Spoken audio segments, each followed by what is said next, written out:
अस्सलाम वालेकुम, मैं हूं नादिया अनवर और उम्मीद करती हूँ आप सब खैरियत से होंगे। नाज़रीन, आज के सेशन में हम जो बात करेंगे वो हम करेंगे ऑटो सेक्टर के ऊपर बात करेंगे। और जो है इसके ऊपर बात करने के लिए आज हमारे साथ जो मेहमान मौजूद हैं उनके हवाले से मैं बताती चलूँ कि उनका ताल्लुक जो है वो बेसिकली वो जनरल सेक्रेटरी है automotive traders and importers association Karachi के। उसके साथ ही साथ वो जनरल सेक्रेटरी हैं all Pakistan car dealers and importer association Sindh के भी। और इसके साथ ही साथ वो सीईओ हैं कार मर्कज के।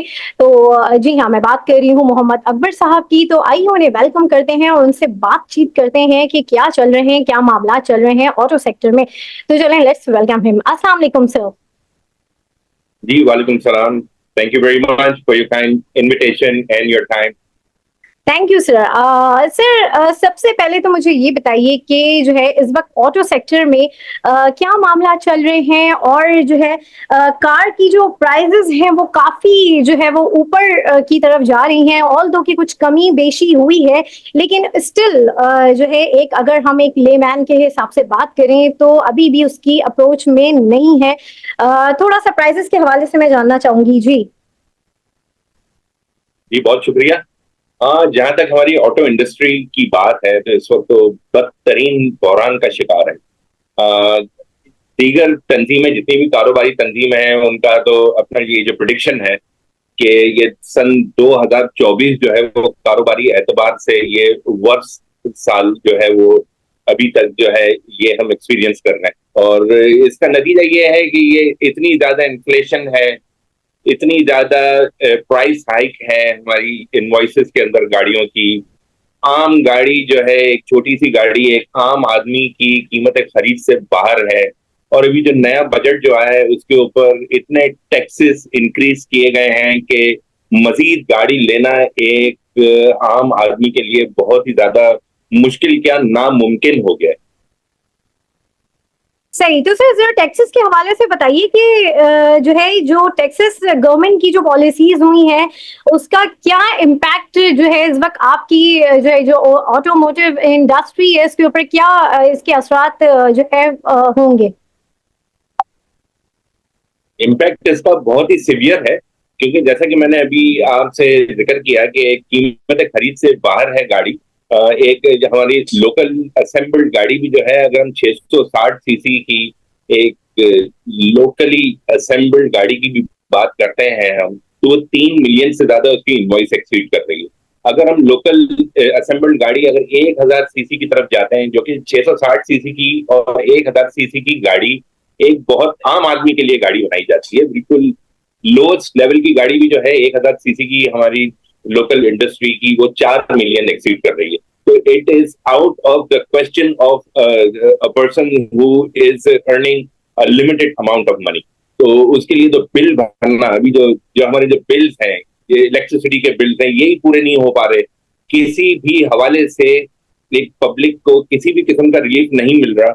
और ये जो नया बजट आया है उसमें तो हमारे कारोबार को बिल्कुल वी आर सिंपली डेविस्टेटेड, क्योंकि हमारी सेल्स जब डिक्लाइन होगी तो हम सरवाइव नहीं कर सकते। हम सरवाइव नहीं कर सकते तो इसका मतलब ये हुआ कि हमारे पीछे जो एक पूरी टीम वर्क होता है, फैब्रिकेटर्स का, मैकेनिक्स का और इलेक्ट्रिशियंस का, और बहुत सारे पेंटर्स हैं, और इतनी ज्यादा फील्ड्स जो है वो हमसे वाबस्ता हैं, वो सब आउट ऑफ बिजनेस हो जाती है। एक शोरूम के पीछे 10 खानदान की रोजी जो है वो उससे कनेक्टेड होती है।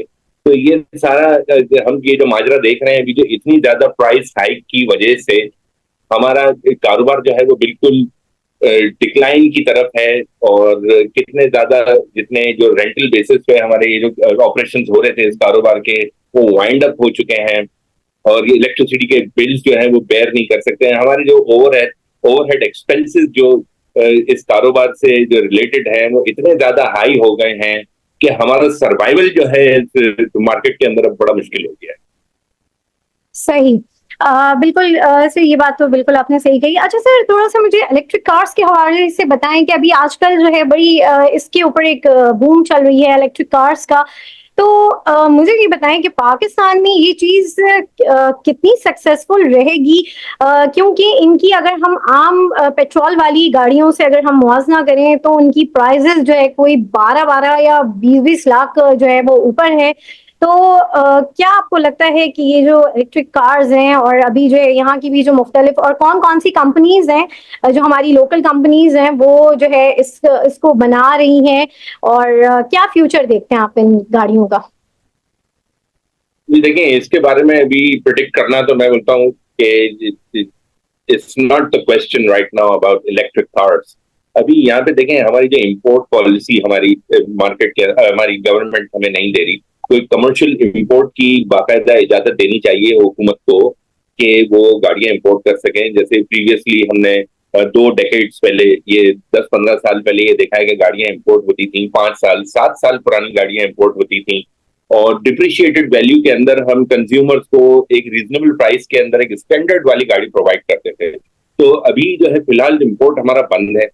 दूसरा ये है कि इंपोर्ट के ऊपर कोई पॉलिसी नहीं है। फेडरेशन ऑफ पाकिस्तान के थ्रू और कराची चैम्बर के थ्रू और हमारी डेलीगेशन जो है वो मिनिस्ट्री से हमारी डेलीगेशन मुलाकातें करती रहती हैं, और हम इनको अवेयरनेस ये पैदा करते हैं कि देखें हमारा काम कितना डिक्लाइन की तरफ है। हालांकि कराची जो है वो टैक्स का रेवेन्यू इंजन है, जो पूरे पाकिस्तान के लिए रेवेन्यू जनरेट करता है 65-70%।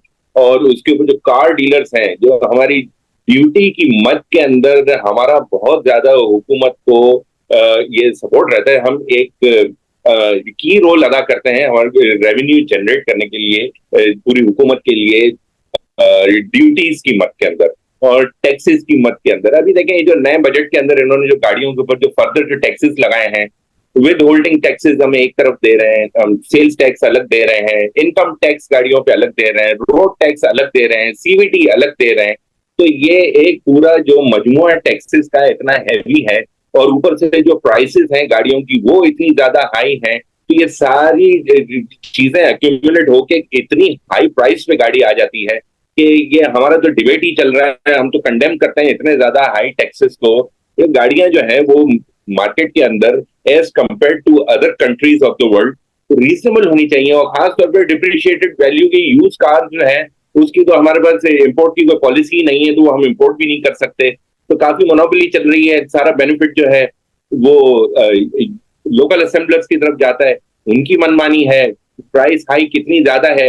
हम कंपनी लोकल असेंबलर से हमने सीईओ से भी मुलाकात की है, दूसरी 2-3 कंपनीज के सीईओ से हम मुलाकात कर चुके हैं एज ए सेक्रेटरी जनरल। हमने अपने चेयरमैन की क़यादत के अंदर मुलाकातें की हैं सीनियर ऑफिसर से भी। तो जब डॉलर के ऊपर हाइक आती है तो इन्वॉइसेस हाई हो जाती है, लेकिन जब हमने कुछ माह पहले डॉलर के अंदर एक सिग्निफिकेंट ड्रॉप देखा था, तो वो उसके अंदर इन्वॉइसेस इस प्रोपोर्शन उस रेशो से रिवर्स नहीं हुई थी। तो आज भी ये माजरा है कि लोकल मैन्युफैक्चरर्स, ये असेंबलर्स हैं, क्योंकि 30 साल पहले इंडस्ट्रीज कायम हो जानी चाहिए थी हमारे मुल्क के अंदर, आज भी हम छोटी छोटी चीजें जो है वो इंपोर्ट करवा रहे हैं, और हमारा डॉलर से जो है हर चीज हमारी आती है। तो ये प्राइस तो जो है बहुत हाई है। हम हुकूमत से दरखास्त करते हैं कि टैक्सेस को रिव्यू करके रिवर्ट करें और कोई ऐसी पॉलिसीज बनाएं जिसके अंदर जो है हमारे कंज्यूमर्स ऑफ द व्हीकल है, जो पब्लिक है, हमारे सिटीजन हैं, वो फायदा उठा सकें। So wait.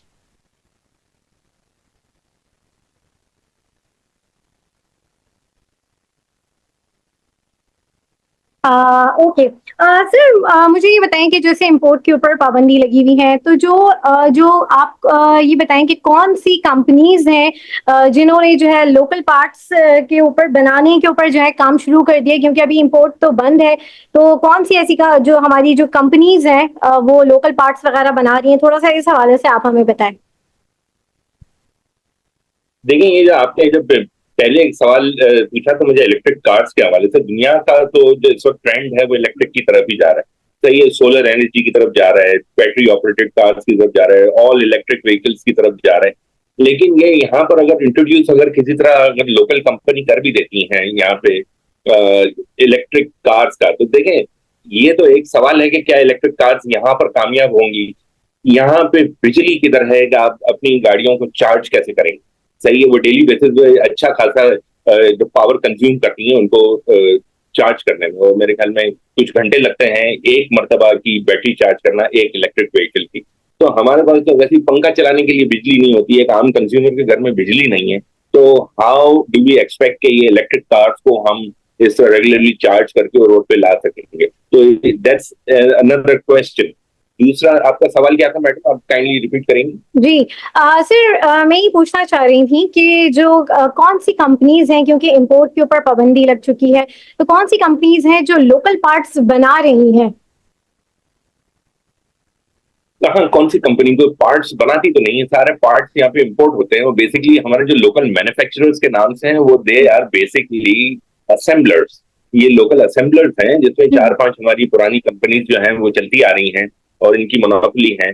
और हालांकि इनके ये जो प्रोडक्ट भी जो है जिस हिसाब से प्राइसेस चार्ज की जा रही हैं वो इंटरनेशनल स्टैंडर्ड से तो वो मैच भी नहीं करती हैं इनकी क्वालिटी। तो लेकिन ये टोटली एक कॉम्प्रोमाइज है, और हम रिस्ट्रिक्टेड हैं कि सिर्फ लोकल गाड़ियां ही जो है वो बैंक की लीज होती है, कुछ लोग जो है लीज के फेवर में होते हैं, तो वो इम्पोर्टेड गाड़ियां वो लीज भी नहीं करा सकते क्योंकि वो भी पॉलिसी के खिलाफ है। और दूसरा इम्पोर्ट की भी पॉलिसी नहीं है। तो हमारी जो all Pakistan car dealers association है और the automotive traders and importers association Karachi है, इन दोनों इदारों के बिहाफ पे हमने जो आवाज उठाई है, हम फेडरल मिनिस्ट्री से और लोकल मिनिस्टर से हमारी मुलाकातें होती रहती हैं, तो हम उनसे यही गुजारिश करते हैं कि आप रिकंसिडर करें सारी अपनी पॉलिसीज को, और तो ये ऐसा मामला किया जाए कि जो पब्लिक की फेवर में हो, और ये हमारी जो पूरी जो कार इंडस्ट्री है उसको बिल्कुल खत्म हो जाने से बचाएं, क्योंकि इसके पीछे लाखों लाखों लोगों की रोजी रोटी इससे वाबस्ता है। और सिर्फ एक कार डीलर ही नहीं है कि वो अगर उसका बिजनेस अगर वो आउट ऑफ बिजनेस होता है, तो जैसे मैंने अर्लियर अपने इंटरव्यू के अंदर आपको ये बताया था कि इससे हर एक छोटे से बड़े शोरूम के अंदर फैमिलीज कनेक्टेड होती हैं, बहुत सारे पेशे हैं वो उससे कनेक्टेड रहते हैं, और उससे उन पेशों के पीछे उनकी पूरी फैमिलीज होती हैं, तो सारी अफेक्टेड हैं, सारे ले ऑफ हो गए हैं, जॉब्स ले ऑफ हो गई हैं। मार्केट के अंदर ही हमने जो ये सब ऑब्जर्व किया हुआ है कि जो इनका स्टाफ है उसमें कमी आ गई है, सफाई करने वाले हैं उनमें कमी आ गई है, उनको प्रॉपर वेजेस सही सही टाइम पे नहीं मिल रही, क्योंकि सर्वाइवल ही इतना ज्यादा मुश्किल हो गया है अभी तो। और इसके अलावा कराची के अंदर दूसरे एक्सक्यूज मी इलाके हैं जिससे हम ये जो रेड लाइन के और ये जो ब्लू लाइन और ग्रीन लाइन के जो बस प्रोजेक्ट्स हैं उससे भी हमें जो है बहुत ज्यादा अफेक्ट हुआ है, क्योंकि यहाँ पे रोड्स अंडर कंस्ट्रक्शन है और उसके अंदर हमें मजीद दुश्वारी का सामना है हमारे बिजनेस को कैरी ऑन करने के लिए। तो चारों तरफ मामलात ही हैं, बहुत सारे इश्यूज हैं जिसको हम फेस कर रहे हैं, और हमारी तो एज ए सेक्रेटरी जनरल और ऐसे हमारी जो एसोसिएशन जो है वो अपने मेंबर्स को उनके सर्वाइवल के लिए आवाज उठाते रहते हैं। और अनकरीबी अभी हम प्रेस कॉन्फ्रेंस भी होल्ड करने जा रहे हैं हमारे पूरे पाकिस्तान लेवल के ऊपर, और इत्तेफाक से कल ही फ्राइडे के दिन हमारी federation of Pakistan chambers of commerce and industry जो है फेडरेशन हाउस कराची के अंदर भी हमारी मिनिस्ट्री से इसी हवाले से मुलाकात है कि ये जो टैक्सेस की जो बमबारी जो की गई है ये गाड़ियों के ऊपर, इनवॉइसेस के ऊपर, उसको किसी तरह इनको समझा बुझा के कोई रिवर्ट करवाएं हम, या कोई हमारी गुजारिशात जो है, हमारी ग्रीवेंसेस जो है उनके साथ शेयर करें, और इनकी नॉलेज में लाएंगे किस तरह हम एक तबाही के दौराए पे खड़े हुए हैं, और ये इस मार्केट को डेविस्टेशन से फर्दर बचाने के लिए, और ये सारी बड़ी कोशिशें और मेहनतें की जा रही हैं। तो कल हमारी देखें फेडरेशन ऑफ पाकिस्तान FPCCI के अंदर एक बहुत ही जबरदस्त किस्म की ये सेंट्रल हमारी स्टैंडिंग कमेटी पूरी पाकिस्तान की है, तो उसके सारे मेंबर्स की शिरकत है। तो as a secretary general Sindh मैं भी उसके अंदर इंशाल्लाह जरूर शिरकत करूंगा और अपना भी मौक़िफ़ जरूर बयान करूंगा कि हम यहाँ पे कराची वाले जो कि आपको टैक्सेस देना चाहते हैं, और FBR के इतने नोटिस आ जाते हैं फिर हमारे ऊपर, फिर इम्पोर्ट के हवाले से ये FIA की जो है वो टीम के छापे भी प्रीवियसली पड़े थे, तो हमारे चेयरमैन और हमारी क़यादत ने उनसे निगोशिएट करके उनको समझा बुझा के ये मामला को भी जो है वो नॉर्मलाइज किया गया है। तो बड़ा तकलीफ का सामना है इस मार्केट के अंदर, सर्वाइवल के अंदर। एक तरह की एक जंग है जो हम लड़ रहे हैं। वो एक पहले की तरह वो ऐसा इतना आसान काम रहा नहीं है कि हम अपनी सर्विसेज पब्लिक को प्रोवाइड करें और एक छोटे नफे के साथ एक अच्छी गाड़ी हम कंज्यूमर को प्रोवाइड करें। आज तो डीलर को गाड़ी लेना जो है वो इतना मुश्किल हो गया है कि समझ नहीं आता कि इतनी हाई प्राइस में कैसे गाड़ी ली जाए और कैसे उसको डिस्पोज किया जाए। तो बड़े मामलात हैं, उसको हम जरा टैकल कर रहे हैं और उसके साथ हम लोकल और फेडरल मिनिस्ट्री से भी पूरे इन टच भी हैं, इनसे मीटिंग्स भी करते रहते हैं। हमारी डेलीगेशन जो है वो ट्रैवल करके इस्लामाबाद भी जाती है, लाहौर भी जाती है, लाहौर वाले कराची आते हैं और डेलीगेशन बना के और वो अपना सारे एक्सपेंस भी जो है बेयर करते हैं, सिर्फ इसीलिए कि ये कार डीलर्स की बका के लिए और ये जो कार ओनर्स की बका के लिए, इस कार इंडस्ट्री, इस ट्रेड की बका के लिए हम अपनी आवाज जो है कई सालों से उठाते रहे हैं और आइंदा भी इंशाल्लाह जरूर उठाते रहेंगे, क्योंकि ये कराची की पब्लिक को फैसिलिटेट करना हम अपना फर्ज समझते हैं और ये हमारा भी जो हलाल रोजगार है इसकी बका के लिए भी हम फाइट करते रहते हैं। और काफी मर्तबा ऐसा भी हुआ है कि हमारी बड़ी अच्छी सुनवाई होती भी है, लेकिन बजट्स के अंदर तो इतना रद्दोबदल और इतनी ज्यादा हैवी चेंजेस आ जाती हैं कि वो उसके खिलाफ तो फाइट करना भी अक्सर बड़ा मुश्किल हो जाता है। और लेकिन इस वक्त जो हम फेस कर रहे हैं इस वक्त इस इंडस्ट्री, कार इंडस्ट्री के अंदर, I think we are facing the worst time ever. Sir अभी जैसे कि आपने बताया कि जो है एक तरीके से कि इस वक्त बहुत ज्यादा मुश्किलात हैं। अगर हम स्टॉक मार्केट की तरफ देखें तो जो कंपनीज लिस्टेड हैं इस वक्त, अगर हम ऑटो सेक्टर को वहां पर अगर हम देखते हैं तो इस वक्त ऑटो सेक्टर काफी ज्यादा जो है बूम की तरफ है और काफी जो है काफी उसमें एक बहुत तेजी चल रही है। लेकिन क्या वजूहात है कि वहां पर इतनी तेजी है और यहाँ पर मामलात इतने ज्यादा वर्स हैं? ग्राउंड रियलिटीज में जो है मामलात बहुत ज्यादा वर्स है। क्या वजह है कि वहां पर इतनी तेजी है और इधर ग्राउंड रियलिटीज में काफी ज्यादा मुश्किलात दरपेश हैं? देखिए, पीएसएक्स इंडेक्स तो मुझे बिल्कुल भी वाकई समझ में नहीं आता, सर से गुजर जाता है। मेरे ख्याल में अहमद चुनाई साहब जो है ना वो आपको इसका बेहतर जवाब देंगे कि पीएसएक्स इंडेक्स जो है वो 80,000 क्रॉस कर चुका है और हम जो है तो फिर भी बहरान का शिकार है। तो मतलब वो तो अभी तक तो फ्रूटफुल रिजल्ट्स नजर नहीं आ रहे। हम तो यहाँ पे कंडेम ही कर रहे होते हैं, सारी पॉलिसीज जो आ रही होती हैं हमारे फेवर में होती नहीं है, किसी के भी हक में नहीं हो रही होती। तो हम किस चीज के टैक्सेस दे रहे हैं इतना ज्यादा, और टैक्सेस हमारे को यूज तो होते हुए नजर नहीं आ रहे हैं। कराची का बुरा हाल है, लेकिन अभी तो हम फिलहाल ऑटो इंडस्ट्री की बात कर रहे हैं। तो ऑटो इंडस्ट्री के अंदर भी हर चीज इंपोर्ट की जाती है, लोकली मैन्युफैक्चर्ड कुछ भी नहीं हो रहा। ये सारी असेंबलर्स हैं जो यहाँ पर मौजूद हैं और हम तो ये चाह रहे हैं, हमारा सबसे बड़ा डिमांड इस वक्त जो हुकूमत से वो ये है कि आप कमर्शियल इंपोर्ट की पॉलिसी कोई दें, उसको खोलें, उसको ओपन करें और ऐसे millions and billions of rupees का रेवेन्यू जो है वो जनरेट करें। कराची वैसे ही ये रेवेन्यू इंजन है पूरे मुल्क का और इसमें कितना 70% जो है रेवेन्यू कराची जनरेट करके देता है पूरे मुल्क को। तो कराची वालों का भी ख्याल करें। कराची जो है बिग इंडस्ट्री है, बिगेस्ट इंडस्ट्री है यहाँ पर, यूज कार के हवाले से भी, न्यू कार्स के हवाले से भी, इंपोर्ट गाड़ियों का भी ये गहवारा रह चुका है। पूरे मुल्क के अंदर इंपोर्टेड गाड़ी यहाँ से जो है आगे जाती थी और उसमें गाड़ियों के अंदर भी इतनी ज्यादा रिस्ट्रिक्शंस कर दी हैं। आजकल तो एक और मामला चल रहा है कि फेडरल हुकूमत और लोकल हुकूमत के बीच में क्या है कि सिंध हुकूमत जितने भी रजिस्ट्रेशन और ट्रांसफर के ऊपर जो फेडरल हुकूमत के जितने भी टैक्सेस हैं वो वसूल नहीं कर रही। तो इसी तरह हमने पिछले सालों में भी ये देखा है कि जब सिंध हुकूमत और फेडरल हुकूमत के कोई मसाइल आपस में खड़े होते हैं तो सिंध हुकूमत जो है फेडरल टैक्सेस लेना बंद कर देती है, जो कि कंज्यूमर्स ऑफ द व्हीकल और कार डीलर्स के लिए एक बहुत बड़ी ये एक मुसीबत की बात है। तलवार सर पे लटकी हुई रहती है कि गाड़ी सेल होने के बाद वो फिर जो टैक्सेस जो सिंध फेडरल हुकूमत के जो सिंध हुकूमत नहीं लेती है उसका बाद में जो है डिमांड आता है और बाद में फिर जो है ये बड़ी मुसीबत और तकलीफदेह बात साबित होती है। तो हमने एफबीआर के कमिश्नर से भी इस हवाले से बातचीत की है कि, और हम एफबीआर के चेयरमैन से भी हम कॉरेस्पॉन्डेंस हमने 2 दिन पहले ही की थी और हम उनके अभी जवाब हमने उनसे तलब किया है। हमने गुजारिश की है कि एज अर्ली एज पॉसिबल इन टैक्सेस की वसूली के मामले को भी फौरी तौर पे हल किया जाए, कि जहां हम इतनी ज्यादा मुश्किलात के अंदर इस वक्त फंसे हुए हैं इस कार इंडस्ट्री के हवाले से, तो ये मजीद हमारे लिए जो है ये ट्रबल क्रिएट करेगी कि ये जो टैक्सेस के मसाइल है।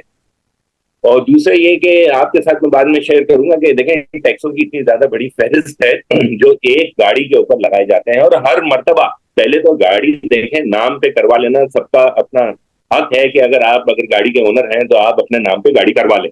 अब वो भी इतना मुश्किल कर दिया गया है कि अगर आप अपने नाम पे गाड़ी करवाने जाते ही हैं तो उसके पहले तो ट्रांसफर की फीस होती है, उसके ऊपर भी पैसे दिए जाते हैं। फिर इसके अलावा इट इज मैंडेटरी कि आप जो है 1% ऑफ द इनवॉइस, जो भी गाड़ी का जो इनवॉइस है उसका 1% जो है ट्रांसफर के ऊपर सीवीटी भी टैक्स लगेगा।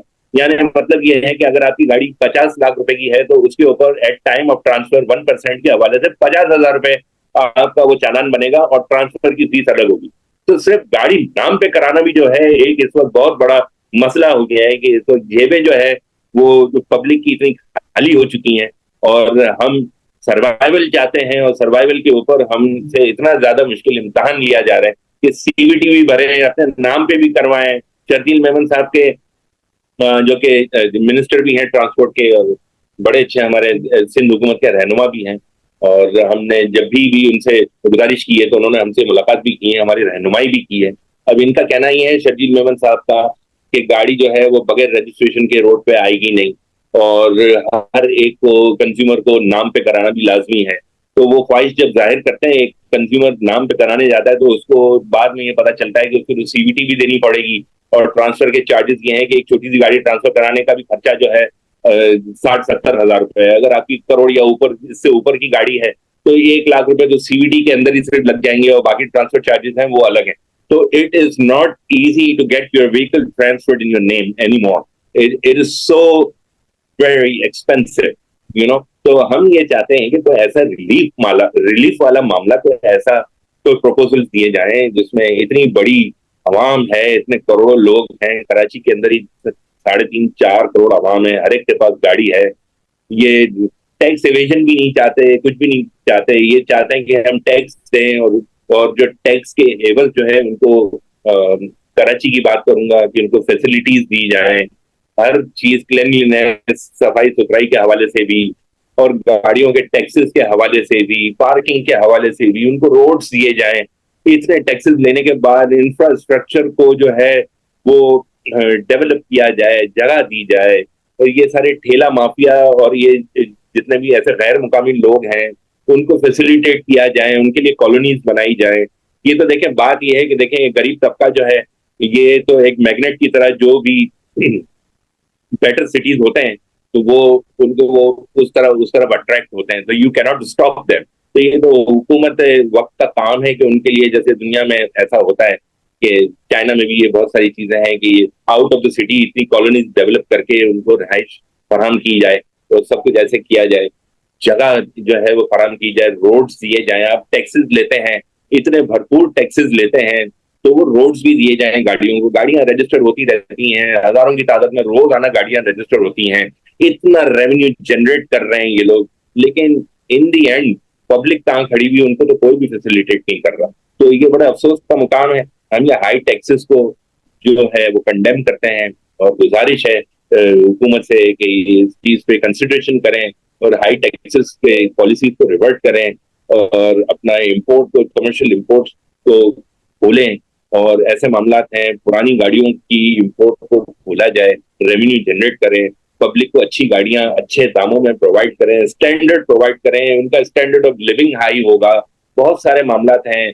तो पाकिस्तान से बाहर जाओ तो दुनिया अलग हो जाती है। तो वो बड़ा अफसोस का मुकाम है कि हम इतनी बड़ी एग्रीकल्चरल स्टेट है हमारी, हमारा इतना अच्छा एक्सपोर्ट है, हमारी बिजली के निर्ख इतने ज्यादा हाई हो गए हैं कि हमारी एक्सपोर्ट इंडस्ट्री भी जो है वो दुनिया के साथ जो है प्राइसिंग के अंदर compete नहीं कर पा रही। इनके प्रोडक्ट्स की जो प्राइसिंग ही नहीं आ पा रही, गैस के और बिजली के बिल इतने ज्यादा हाई हैं, कैसे compete कर सकते हैं। हमारे नेबरिंग कंट्रीज जो है बांग्लादेश और इंडिया के अंदर वही वाला प्रोडक्ट जो है सस्ते में मिल रहा है, क्योंकि इनकी यूटिलिटीज जो है वो सस्ती हैं। तो ये सारे ऐसे मामला हैं। इलेक्ट्रिक कार्स का दौर है, बिजली फराहम करें तो हम पे इलेक्ट्रिक तार जो है वो इंपोर्ट करने की भी कुछ सोच रखे हैं। जी सर, बिल्कुल आपने बहुत अच्छी ज़बरदस्त बात की और वाक़ई टैक्सेस के हवाले से अगर हम ये देखें तो इस वक़्त वाक़ई हर चीज़ में बहुत ज़्यादा टैक्स है और काफ़ी ज़्यादा मामलात इस वक़्त जो है चल रहे हैं जो बहुत ही आवाम के लिए बहुत मुश्किल है। सर मुझे ये बताएँ अभी जैसे कि आपने बताया कि बहुत प्रॉब्लम्स हैं हर चीज़ में जो है जो ऑटो सेक्टर है वो एक मुश्किल दौर से गुज़र रहा है तो इस वक़्त जैसे कि इंटरेस्ट रेट भी बहुत ज़्यादा हाई है, तो यहाँ पर जो हमारी जो जैसे कंपनीज़ हैं लाइक सुज़ुकी हो गई, होंडा हो गई, इनकी सेल्स के हवाले से बताएँ कि इनकी सेल्स की क्या पोज़ीशन है और क्या इनकी प्रोडक्शन वगैरह की पोज़ीशन है? थोड़ा-सा इस हवाले से आप बताएँ, टोयोटा वगैरह हो गई, इन सब की ज़रा-सा बताएँ कि क्या मामलात चल रहे हैं सेल्स और प्रोडक्शन के हवाले से? सेल्स जो है वो हर हवाले से डिक्लाइन हुई है सारी कंपनीज का। अगर आप ईयरली एनुअल चार्ट अगर आप निकालें तो हुँ। आप जो ग्राफ जो है वो नीचे जाते हुए ही देखेंगे, ये बिल्कुल ही डिक्लाइन हुआ हुआ है। और दूसरा, प्रोडक्शन इज नॉट इनफ। हमारी जो है जो खपत है वो ज्यादा है, हमारी प्रोडक्शन जो है वो इनफ नहीं है। और जब प्रोडक्शन इनफ नहीं होती तो वो ब्लैक मार्केट को प्रमोट करती है। कोई भी गाड़ी अगर आप लेने जाएं तो वो आपको इनवॉइस के ऊपर तो मिलेगी नहीं। फिर उसके ऊपर जो हमारे जो लोकल असेंबलर्स हैं उनके पास एक हैवी स्टॉक होता है गाड़ियों का, जो हमें ब्लैक मनी देकर बाय करनी पड़ती है गाड़ी, अगर हमारे इंस्टेंट डिलीवरी अगर कोई भी गाड़ी की चाहिए। और अगर आप गाड़ियों को बुक करवाते हैं तो वो बुकिंग की जो टेंटेटिव डिलीवरी डेट जो है वो इतनी देर से होती है कि मजबूर होकर लोग जो है ये ब्लैक अमाउंट देकर और फिर गाड़ी जो है वो फौरन जो है वो बाय करते हैं। तो सेल्स एनी हाउ, जैसे जैसे ये तो देखें बिजनेस का एक बहुत ही इजी ग्राफ है कि प्राइस हाई होगी, प्राइस हाइक होगी किसी चीज की, तो फिर उसकी जो बाइंग जो है वो ऑटोमेटिकली जो है वो इससे डिक्लाइन होगी मोस्ट डेफिनेटली। अब कोई भी प्रोडक्ट जो है अगर आप उसको सेल पे लगाते हैं, सस्ता करते हैं कोई प्रोडक्ट, तो उसकी बाइंग जो है वो बढ़ जाती है, लोग आसानी से उसको खरीद सकते हैं। लेकिन चूंकि हमारी हर गाड़ी छोटी सी लेके बड़ी वो इतनी ज्यादा एक्सपेंसिव है कि कीमत खरीद से बाहर है, आउट ऑफ रीच है, काफी लोगों के लिए तो गाड़ी खरीदना आउट ऑफ क्वेश्चन हो गया है। एक आम आदमी के लिए आम गाड़ी खरीदना भी एक ख्वाब हो गया है। जैसे कि एक आम आदमी के लिए एक बंगला खरीदना पहले एक ख्वाब था, अब तो फ्लैट तो क्या, एक मामूली सी गाड़ी लेना भी जो है एक ख्वाब हो गया है। और यहाँ गाड़ी की बात कर रहे हैं हम, एक मोटरसाइकिल एक आम आदमी को लेना भी एक ख्वाब हो गया है। और अगर किसी के पास अगर गाड़ी मोटरसाइकिल है भी तो उसके अंदर फ्यूल भरना इस वक्त कितना मुश्किल है कि फ्यूल पर लीटर की जो प्राइस है ऑलमोस्ट $1 है, वो तकरीबन ₹300 को टच कर रहा है 1 लीटर फ्यूल, जो कि एक आम आदमी के लिए ये भी बर्दाश्त करना, फ्यूल प्राइसेस भी आउट ऑफ द क्वेश्चन है। इलेक्ट्रिक गाड़ियों की हम बात करते हैं तो यहाँ पे बिजली नहीं है, तो उसके बारे में भी अभी प्रिडिक्ट करना won't be suitable at the moment. तो let's hope for the best, we are trying a very best. Survival mode में हम लोग चल रहे हैं यहाँ पर, और हुकूमत वक्त से हमारी तो यही मुतालबा भी है, गुजारिश भी है, हमारी दरखास्त भी यही है कि सारी पॉलिसीज को रिकंसिडर करके कुछ ऐसे पॉलिसीज को बनाया जाए कि ये जिससे पब्लिक फैसिलिटेट हो। सर जैसे आपने इलेक्ट्रिक कार्स के हवाले से आप जो कह रहे हैं कि वो इतनी फ्रूटफुल नहीं रहेगा आने वाले वक्त में, तो ये एक बहुत बड़ा डिजास्टर रह सकता है अगर इसके ऊपर जो है अगर लोग इसके ऊपर इन्वेस्टमेंट करें और इलेक्ट्रिक कार्स, क्योंकि जैसे बिजली तो है नहीं, तो क्या सोच के पाकिस्तान में इलेक्ट्रिक कार्स की जो है वो लॉन्चिंग हो रही है। यहाँ की लोकल कंपनीज, अगर हम दीवान मोटर्स ने भी अभी जो है अपनी इलेक्ट्रिक कार जो है उसको जो है लॉन्च किया है, तो जब बिजली का इस तरह के मामलात हैं तो क्यों फिर इस ये वाला एडवेंचर हो रहा है? क्या आगे की कोई प्लानिंग है, कोई इस तरह के स्टेशंस बनेंगे जैसे पेट्रोल स्टेशंस होते हैं उसी तरीके से क्या इलेक्ट्रिक स्टेशंस बनेंगे? क्या आगे जो है आपको ये मतलब ये चीज पाकिस्तान में चलती हुई नजर आ रही है, और अगर नहीं आ रही है तो इसके ऊपर इतनी इन्वेस्टमेंट क्यों हो रही है? और जो है क्या लोगों के लिए बहुत बड़ा डिजास्टर रहेगा अगर लोग इसके अंदर इन्वेस्ट करते हैं तो? देखिए, सीएनजी का दौर आया, हर स्टेशन जो है, पेट्रोल पंप जो है वो सीएनजी में भी कन्वर्ट हुआ, और सीएनजी में लाइनें लगती रही और काफी साल तक लोगों ने सीएनजी इस्तेमाल किया, और वही सिलेंडर जो है 50-50 हजार रुपए में भी इंस्टॉल करवाए अपनी गाड़ियों के अंदर।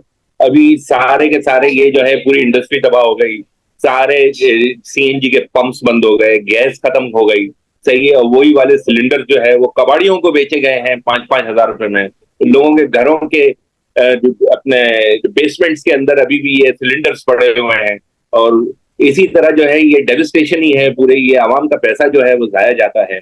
तो इसी तरह इलेक्ट्रिक की हम बात करते हैं, मैं भी चंद दिन पहले की बात कर रहा हूँ कि एक इलेक्ट्रिक व्हीकल हमें डिलीवर करनी थी, उसकी बैटरी को चार्ज करवाना था। तो वहां पर अभी एक दो तीन ही यहाँ पे कराची के अंदर रेप्यूटेबल इसके चार्जिंग स्टेशन हैं, जहाँ पे घंटों लाइन में लगकर और हजारों रुपए देकर उस बैटरी को 100% चार्ज करके और डिलीवर किया गया। वो भी सिर्फ वन टाइम था, ये वन टाइम था। उसके अंदर कितने ये पर मेगावाट शायद पता नहीं कुछ हजार रुपए इसके, ये आई एम सॉरी, इसका कोई एग्जैक्ट मुझे कैलकुलेशन नहीं पता, अभी ध्यान में नहीं आ रही, लेकिन it's very expensive to get your electric vehicle charge, you know. तो ये तो अभी रोज का है, ये अभी हर पंप पे ये फैसिलिटी दे, या तो हर घर के अंदर चार्जर इंस्टॉल हो इसका।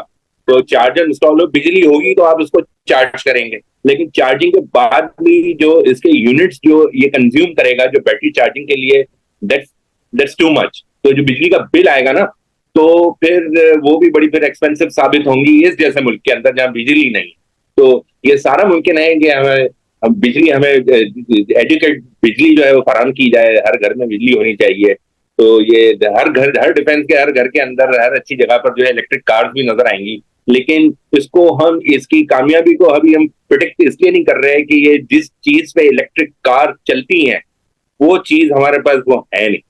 पेट्रोल पे गाड़ी चलाने के लिए पेट्रोल जो है वो इतना एक्सपेंसिव है, और बिजली पे गाड़ी चलाने के लिए बिजली हमारे पास है ही नहीं। और अगर है भी, if you can afford it, तो वो बिजली का बिल भी जो है वो बहुत अच्छा खासा आएगा।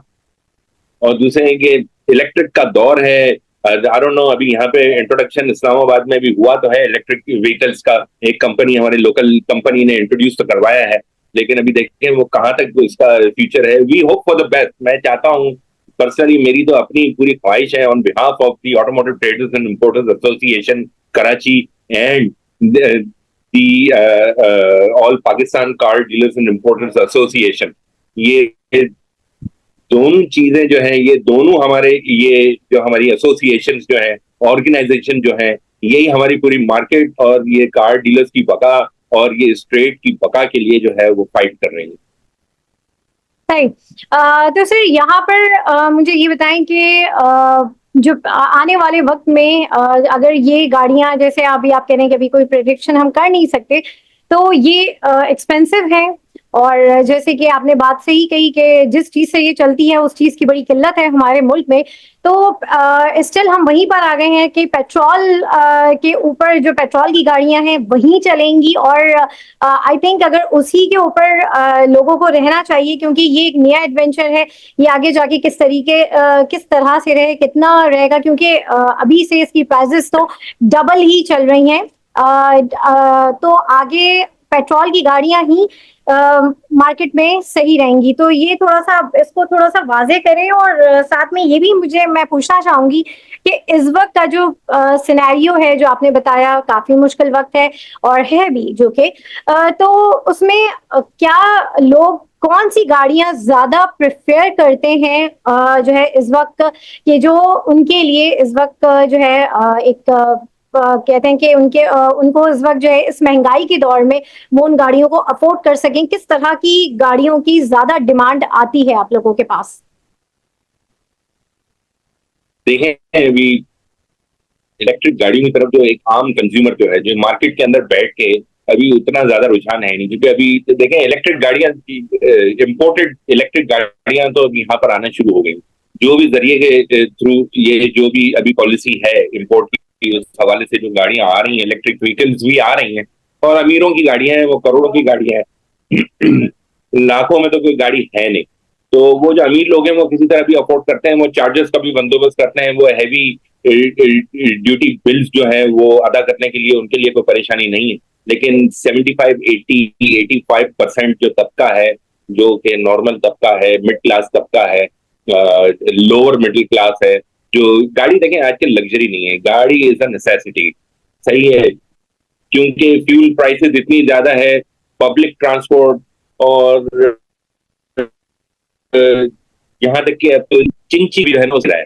तो ये अभी सिर्फ इस बात का सोचना कि इलेक्ट्रिक कार्स का फ्यूचर हमारी कंट्री के अंदर है, इतना आसान नहीं है कि हजारों लाखों करोड़ों गाड़ियां इसी तरह पेट्रोल की एक्सटिंक्ट हो जाएं हमारे मुल्क से और वो रिप्लेस करते हैं इलेक्ट्रिक कार्स को। It is going to take long time. इसके अंदर एक डेकेड लगे, जिसमें 10 साल 15 साल लगे। I don't know how long it's gonna take. ये हमारी इकोनॉमी को जो है वो बेहतर होना पड़ेगा। हमारी इकोनॉमी जब बेहतर होगी तो सारी इंडस्ट्रीज फ्लरिश करेंगी, हमारा ट्रेड फ्लरिश करेगा, लोग थोड़ा खुश होंगे, बाइंग पावर लोगों के अंदर बढ़ेगा, डॉलर के अंदर स्टेबिलिटी आ नहीं रही, सोने के रेट के अंदर स्टेबिलिटी आ नहीं रही, इंडेक्स जो है हमारा पीएसएक्स का वो हाई होता जा रहा है, और जो जो शेयर्स हमारे पास जो है वो उन शेयर्स के रेट तो बढ़ नहीं रहे। तो ये इंडेक्स पता नहीं किस तरफ जा रहा है। जैसा कि मैंने पहले कहा कि एक सेशन जो है मुझे चुनाई से भी करना पड़ेगा कि भाई जरा बताएं, अंदर का हाल बताएं कराची एक्सचेंज का। ये तो हम इंडेक्स देख के तो बड़ा खुश होते हैं और बड़ी तेजी नजर आती है, तो ये तेजी किस सेक्टर में समझ नहीं आ रहा है। हमारा जो है ये ऑटोमोटिव सेक्टर जो है वो तो बहुत ही ज्यादा बहरान का शिकार है, और इसके अलावा और भी कितने ज्यादा ट्रेड इंडस्ट्रीज हैं जो इस वक्त रो रही हैं, और ट्रेड एसोसिएशन जो है आपस में कराची चेंबर में मुलाकातें कर रही हैं, कंडेम करती हैं सारी पॉलिसीज को। फेडरेशन ऑफ पाकिस्तान की लीडरशिप जो है वो लगी हुई है, बायलैटरल टॉक्स कर रही हैं हुकूमत के साथ, मिनिस्टर्स के साथ, और उनको कन्विंस करने की कोशिश करते हैं कि भाई it is all getting out of hands.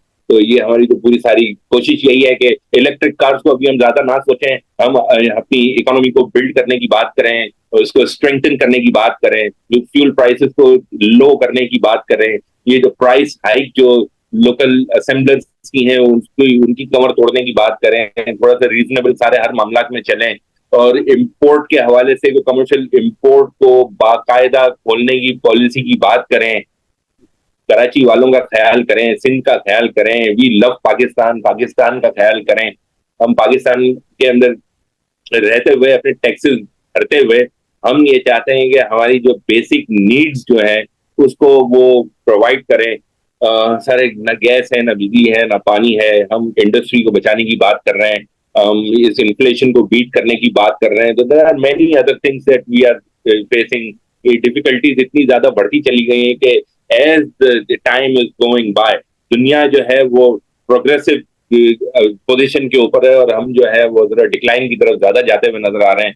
We are in the struggling mode, और बहुत ज्यादा परेशानियों का शिकार है। और एज लीडर्स, एज किसी एसोसिएशन का लीडर बनना भी आसान बात नहीं है, क्योंकि लोगों की ग्रीवेंसेस की जो फाइल्स हैं वो इतनी ज्यादा पाइल अप होती चली जा रही हैं कि इनको उनके सवालों का जवाब हमें देना बड़ा मुश्किल हो जाता है। Although we are part of the scenario, हम भी उसी कश्ती का सवार हैं जिनके अंदर पूरी पब्लिक है बैठी हुई, और we are just trying to represent them, we are trying to assist them, we are trying to provide them better guidance for the survival। तो ये सारे मामला हैं, ये सारी इनको सारा टैकल करते हुए हम जिस पोजीशन में हैं, आप भी समझती हैं कि महंगाई के इस दौर के अंदर हम ये चाहते हैं कि ये सारे टैक्सेस को रिवाइज किया जाए, उनको रिवर्ट किया जाए, और फिर पाकिस्तान वालों के लिए आसानियां पैदा की जाए।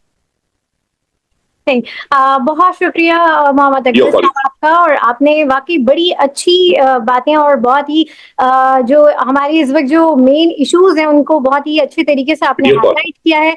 और जहां तक सर आप बात कर रहे थे कि जो है इंडेक्स बहुत ज्यादा हाई चल रहा है, लेकिन हमारे पास जो स्टॉक्स हैं वो नहीं चल रहे हैं, तो सर जो है मैं बस यही कहूंगी कि उन स्टॉक्स में इन्वेस्ट करें जो कि इस वक्त मार्केट में है, जिन पे वाकई तेजी आई हुई है। और इसके लिए आप हमारे चैनल को फॉलो करें, और जितने मेरे देखने वाले हैं उनको भी मैं यही कहूंगी कि जो है आप हमारे चैनल को फॉलो करें। और नाज़रीन, इसी के साथ ही आज के सेशन से मैं आप लोगों से इजाजत लूंगी। आप लोगों से इंशाल्लाह फिर मुलाकात होगी, तब तक के लिए अल्लाह हाफ़िज़।